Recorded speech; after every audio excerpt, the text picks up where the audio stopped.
لکی مروت نے مسلسل موسلادھار بارش اور سیلابی پانی نے تباہی مچا دی۔ کئی مقامات پر سیلابی پانی گھروں کو بہا لے گیا۔ مختلف مقامات پر پانی گھروں میں داخل۔ دلوخیل میں کمرے کی چھت گرنے سے ایک بچی جاں بحق جبکہ ایک زخمی ہو گئی۔ سیلابی پانی ارسلہ، گڑا بند، مندرا خیل اور نارا خیل پل بھی بہا لے گیا۔ ضلع میں ایمرجنسی نافذ کر دی۔ سوات میں دوسرے روز بھی موسلادھار بارش جاری۔ پانی گھروں میں داخل ہونے سے مکین پریشان۔ دریائے سوات میں پانی کی سطح بلند ہونا شروع۔ عصریت کے مقام پر سیلابی صورتحال۔ انتظامیہ نے ریڈ الرٹ جاری کر دیا۔ شہریوں کو محفوظ مقامات پر منتقل ہونے کی ہدایت۔ فورٹ عباس میں پولیو ٹیمیں چولستان کے ویرانے میں فرائض کی ادائیگی کے لیے پہنچ گئی۔ بارش کے پانی سے پیدل گزرنا، پولیو ورکرز کی تصویر ویڈیو سوشل میڈیا پر وائرل ہو گئی۔ ایڈیشنل ڈپٹی کمشنر موقع پر پہنچ گئے۔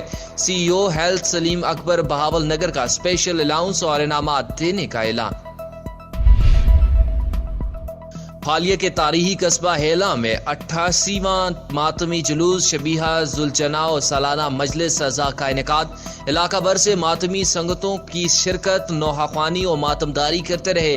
قبل ازیں امام بارگاہ قصر میں معروف علماء کرام و ذاکرین اعظم نے فضائل و مصاحب محمد و آل محمد صلی اللہ علیہ وسلم بیان کیے۔